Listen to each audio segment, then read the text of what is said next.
Bienvenidos a un nuevo módulo de cartografía en el que vamos a revisar brevemente algunos conceptos y algunos parámetros de geodesia que afectan obviamente a la cartografía en el contexto de Costa Rica. Para ello vamos a empezar por revisar un concepto básico que es el del elipsoide o esferoide, que sustenta el parámetro del datum en cartografía. Bueno, es una figura ovalada. Realmente la elipse sería el elemento en 2D. En cartografía se utiliza el elemento en 3D, el esferoide, que es, aunque bueno, se utiliza de forma análoga elipsoide o esferoide como sinónimos, pero realmente es el esferoide en 3 dimensiones, es una figura geométrica que sirve para cartografía porque es una constante. Toda su superficie, cualquier distancia que midamos en una superficie que es una constante, pues es válida para cualquier lugar. Es decir, de ahí un poco la necesidad de utilizar un elipsoide, ¿no? Para conocer esas relaciones paramétricas de distancias sobre su superficie. Bueno, si observamos un elipsoide, algunos de los parámetros que aparecen señalados en el sistema de referencia que uno selecciona en un SIG, en un sistema de información geográfica, que incluye una serie de parámetros, en principio algunos de esos parámetros son poco utilizados o puede que los desconozcan, son nombres que pueden resultarnos extraños, como el semieje mayor o el semieje menor. Bueno, si observamos la geometría del elipsoide, que es exactamente lo que vamos a calcular a continuación, se entiende bien cuáles son esos parámetros que incluye un sistema de referencia. El semieje mayor es lo que aparece representado como A en la figura y el semieje menor como C. Lógicamente, en un esferoide que está achatado por los polos, siempre va a ser ligeramente superior, mayor, el semieje mayor, de ahí su nombre, que el menor. Luego tenemos lo que se llaman los focos de la elipse, dos puntos equidistantes situados sobre el eje horizontal y que de acuerdo digamos, a esa equidistancia y a la constante que supone el elipsoide, tenemos también P1 y P2, que son dos puntos arbitrarios sobre la superficie, que básicamente lo que suponen es que siempre van a sumar la misma distancia. Es decir, como podemos observar aquí, esa distancia entre F1, P1 y F2 es la misma que F1, P2 y F2, ¿ok? Y a su vez es lo mismo que la distancia del semieje mayor multiplicado por 2, es decir, la distancia que hay desde este lugar hasta este otro. Es decir, el ancho, la anchura, digamos, que tiene en total el esferoide. Bueno, de ahí podemos sacar varios parámetros inherentes a la geometría de un elipsoide, que son, por ejemplo, el achatamiento o la excentricidad. Bueno, el achatamiento se puede calcular de dos maneras, simplemente restando el semieje mayor del semieje menor.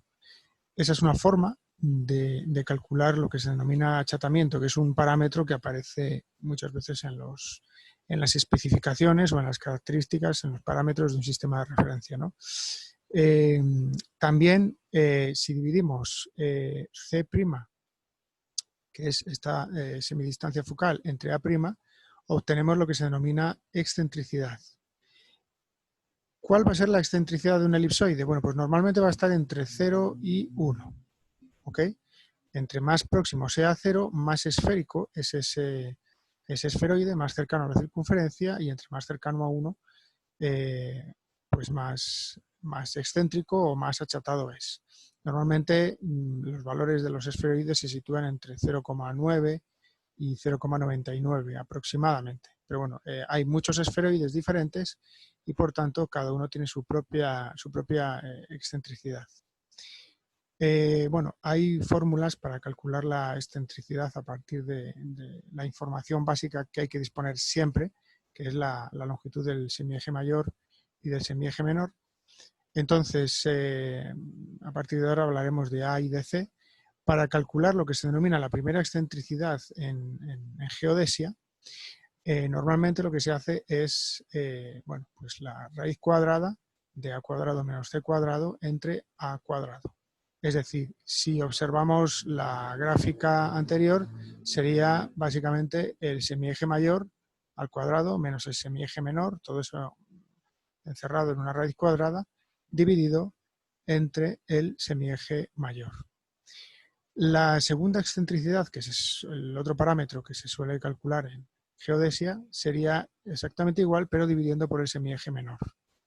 Después tenemos el cuadrado de la segunda excentricidad, que sencillamente es elevar al cuadrado el parámetro de prima, que sería el anterior que hemos calculado. La segunda excentricidad sería el radio polar de curvatura, sería elevar al cuadrado el semieje mayor y dividirlo por el semieje menor. Y el aplanamiento, que aparece normalmente en cartografía como flattering en los sistemas de referencia, sería restar el semieje mayor, el menor, y dividirlo por el semieje mayor, de nuevo.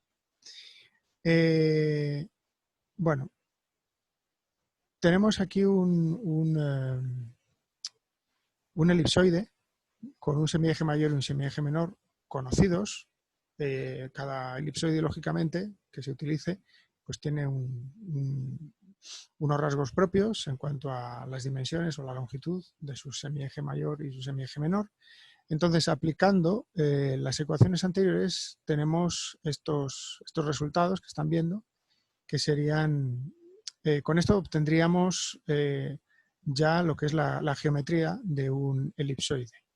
Realmente, esto es un primer paso cuando estamos hablando de reproyecciones en cartografía. Es un primer paso de un proceso mucho más largo que no vamos a ver aquí, que permite pues, calcular, por ejemplo, reproyectar valores de coordenadas, es decir, calcular cuál sería la equivalencia en coordenadas geográficas de unos valores de coordenadas planas, como pueden ser las Lambert, o viceversa, cómo convertir coordenadas geográficas a algunas coordenadas planas, como Lambert o CRTM05. Y también cómo calcular, cómo convertir valores de coordenadas Lambert a CRTM05, pero pasando por la conversión a coordenadas geográficas. Entonces, en este proceso realmente, bueno, los siguientes pasos, en los que no vamos a ver ahora, serían convertir grados sexagesimales a decimales, después convertir los grados decimales a radianes, seguidamente calcular el signo de la longitud y, por último, aplicar una ecuación iterativa como la de 9 parámetros de Molodensky, que no vamos a ver en este módulo actualmente. Bien, lo importante que tienen que tener claro es que, bueno, proyección, datum y coordenadas forman todo lo que se denomina un SRC o un sistema de referencia, que es lo que incorpora cualquier mapa, sea digital o sea analógico. Todo mapa tiene un sistema de referencia, es decir, una malla, y se compone de proyección, datum y coordenadas. En muchas ocasiones, el sistema de referencia, que se compone de estos tres elementos, en él no podemos elegir, en ocasiones, disociar uno de estos tres elementos, es decir, la proyección suele ir asociada a un datum y el datum da un determinado valor de coordenadas. Si cambiamos alguno de estos tres elementos, se ve afectado. En este sentido, digamos que también se podría hacer una flecha direccional que fuera de proyección a datum y a coordenadas, en ese sentido, no en sentido inverso. Porque, como digo, el datum, que es un modelo geométrico que nos informa sobre la posición, sobre las posiciones sobre la superficie terrestre, pues lógicamente condiciona el valor subsecuente de coordenadas, el que nos da. está relacionado, pero no es una relación bidireccional. El datum condiciona las coordenadas. Entonces, bueno, en relación a la proyección, pues tenemos las propiedades que ya conocen por los contenidos que hemos visto. Una proyección puede ser conforme si respeta la forma frente a las superficies, equivalente o equidistante si respeta distancias o áreas, pero sacrificando las formas, ¿no? Y en cuanto a la figura geométrica de desarrollo, pues puede ser un cilindro, puede ser sobre un plano, como por ejemplo las proyecciones azimutales o polares, y también puede ser cónica. Un cono sirve para desarrollar, como figura geométrica, desarrollar una esfera sobre un plano. Bueno, entonces en el caso de Costa Rica, ¿qué tenemos? Pues la proyección CRTM, que es cilíndrica, y la proyección Lambert, que es conforme, que es cónica, perdón. Ambas conformes. Bien, en el campo de lo que es el datum geoide, que es una figura que no nos sirve en cartografía porque es irregular, el geoide es una figura estática, está ahí, es la forma de la Tierra, es una superficie irregular. El elipsoide es lo que utilizamos en cartografía y el terreno es la relación que existe entre el geoide y el elipsoide. Entonces, en el caso de Costa Rica, tenemos dos tipos de datum. Recuerden que el datum es un punto en el cual, de manera abstracta o teórica, intersectan el geoide y el elipsoide, ¿no? Un punto sobre la superficie terrestre. Bueno, entonces en el caso de Costa Rica tenemos dos datum, el WGS84, que es el que utiliza la proyección CRTM, como ahí muestro, y el datum llamado fundamental de Ocotepeque, que es un datum local, no es un datum geodésico global, sino que es un datum local que es el utilizado por la proyección Lambert norte y sur. Las dos proyecciones, en el caso de la hoja 50.000 de Abra, en la que trabajamos, sería Lambert norte, ¿no? Bueno, finalmente eso, ¿qué nos aporta? Pues nos aporta una serie de valores de coordenadas geográficas o planas. ¿Cuándo van a ser geográficas? Pues cuando estemos trabajando directamente sobre la superficie curva de la Tierra y nos aporta, lógicamente, grados, minutos y segundos. En el caso de las sexagesimales, o simplemente grados decimales, dependiendo un poco del tipo de grados que utilicemos. Se pueden utilizar los dos en cartografía.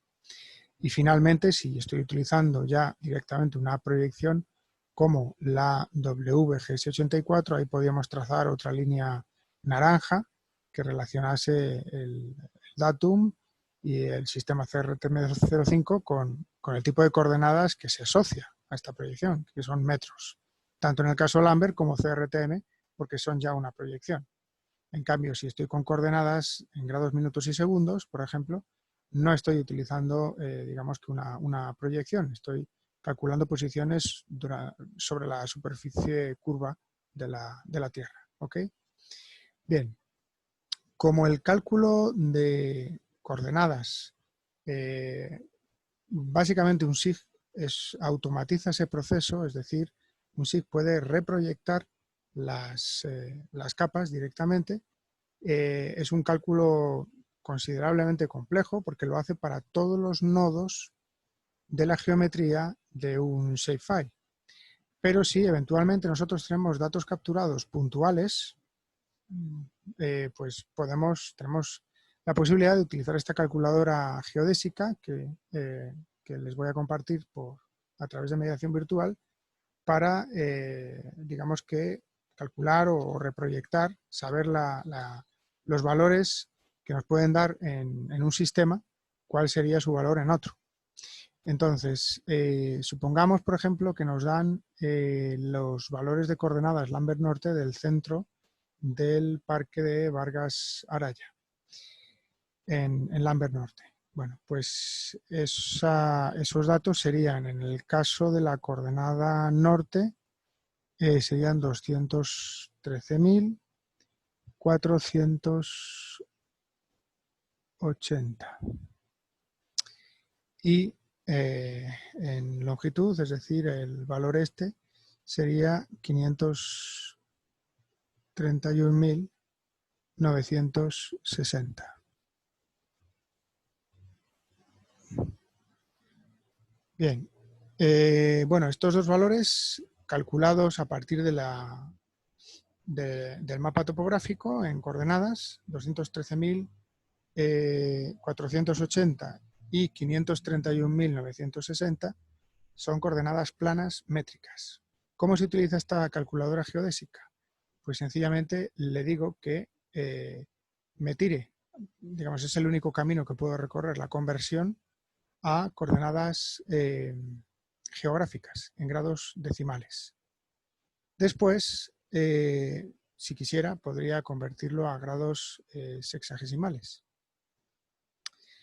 Esos son 9 grados, 56 minutos y 20 segundos de latitud. 84 grados, 2 minutos y 30 segundos de longitud. Bueno, una forma rápida de comprobarlo es a través de la aplicación Google Earth. Estoy ubicado sobre el centro del Parque de Vargas Araya y me da unos valores de 84 grados, 2 minutos y 23 segundos. Bueno, tengo ahí unos cuantos segundos de margen de error. Aquí los errores, bueno, pueden ser debidos a la escala con la que yo calculo las coordenadas en el mapa. Como he utilizado la hoja 1.10.000, el error es mucho menor. Son errores pues, de unos pocos metros, ¿no? En longitud. Y con respecto a la latitud, pues 9.56, 9.56.15, pues bueno, ahí se me acumulan bastantes más segundos. Bueno, son 15, más o menos. Sí, unos 5 minutos, digamos, unos 5 minutos de, perdón, 5 segundos de error en latitud, ¿ok? Aproximadamente. Entonces, bueno, esta es una forma de testear o de comprobar los errores que podemos obtener a la hora de calcular coordenadas.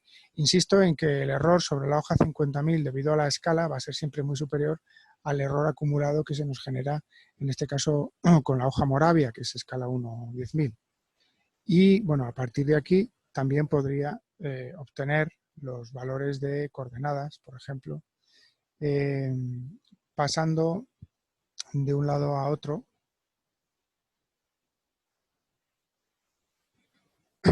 podría, por ejemplo, obtener las coordenadas CRTM. ¿Ok? Entonces, bueno, este es el sistema que, digamos, más eficiente que pueden utilizar para cálculo de coordenadas sobre un mapa.